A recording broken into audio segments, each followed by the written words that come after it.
What is the best broadhead? I hate that question. Between the comments, the emails, people popping in the lives, people coming to the shop, everybody wants to know what is the best broadhead to use. Well, there's really not a best broadhead in general, because if there was, we'd all be using the same thing. There is quite a few different great quality broadheads depending on what you're shooting at, what you plan on shooting at, what your draw length is, what your poundage is, what your arrow weight is, that will accommodate you. I'll go ahead and tell you what broadheads not to buy. I know it's a great deal, but please stay away from Temu. Literally, there's no broadhead on there that's gonna make you happy. I mean, the price will make you happy, but the results, eh.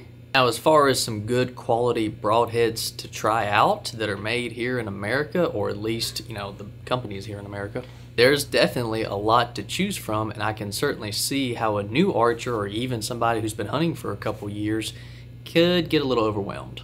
Let's be honest, marketing typically wins when it comes to deciding what broadhead to go with. When you're at your local pro shop and you see this whole wall of broadheads, and I can't tell you how many times I've seen people say, hey, I've heard of that one, I'm gonna buy it. Just like with bows, sights, safety harnesses, everything. And a lot of times if you ask people, why do you want to go with that broadhead? I've heard of it. I mean, as long as that's all it takes to convince you that that's gonna work. 9 times out of 10, there's probably nothing wrong with that broadhead. It's just, obviously, people ask experienced hunters or bow hunters, so to speak, for their opinion, and you get so many different ones. And it's not necessarily because this is a bad broadhead or that's a better broadhead. It's more or less a particular bow hunter has had success with this particular broadhead brand and style several times, and all of a sudden it's the best. No, not necessarily. That maybe that bow hunter is just a great shot, and if that's the case, you could use a field tip and kill a whitetail. And no, I'm not saying go out and hunt with a field tip. Please do. No, don't do that. That was just a metaphor. First, figure out what you're hunting. If you're mainly hunting whitetail, that's arguably one of the easiest animals to dispatch in the world, period. And I don't mean it's easy to just go out and pop one every single time. No, that's not what I'm saying. What I'm saying is their vitals and what it takes to keep those little critters running, if you hit them just right or even close to it, you're probably going to recover your animal. Now, getting them broadside at 20 yards, that's the tricky part. Because if you're somebody that's, an average adult male, pulling 28 to 30 inch draw, 60 pounds, 70 pounds, I usually recommend a mechanical broadhead. And the reason why I recommend a mechanical broadhead is because they typically have a larger cutting diameter, they typically fly like your field tip, and I mean, bigger hole, more blood, easier to track, quicker recovery time. Then you get into your hardcore fixed blade guys and they say, oh, you can't resharpen the blades. Well, no, you can't resharpen the blades on mechanical. A lot of times you can replace the blades for a fraction of what a 3-pack of those broadheads cost. But I think a lot of the whole fixed head thing is more of a masculine thing when it comes to sharpening the broadhead, which don't get me wrong, that's cool. I mean, I like sharpening my knives too, but I also, like it when the deer doesn't go over 30 yards. Well, what if you hit the shoulder?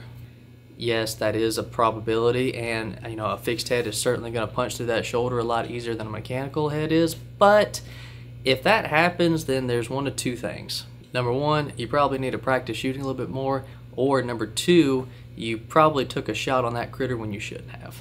But I get it. Anybody who's been hunting for any period of time can probably attest to shooting a deer in the shoulder. It does happen, unfortunately. If you're just trying to take away that error in general, then yeah, you probably want to go with a fixed head, but keep in mind you're not getting nearly as big of a cutting diameter. And this is the rabbit hole of broadheads. You really just want to keep it simple and just hunt whitetail and have fun and kind of figure out along the way, hey, I like this broadhead, hey, I don't.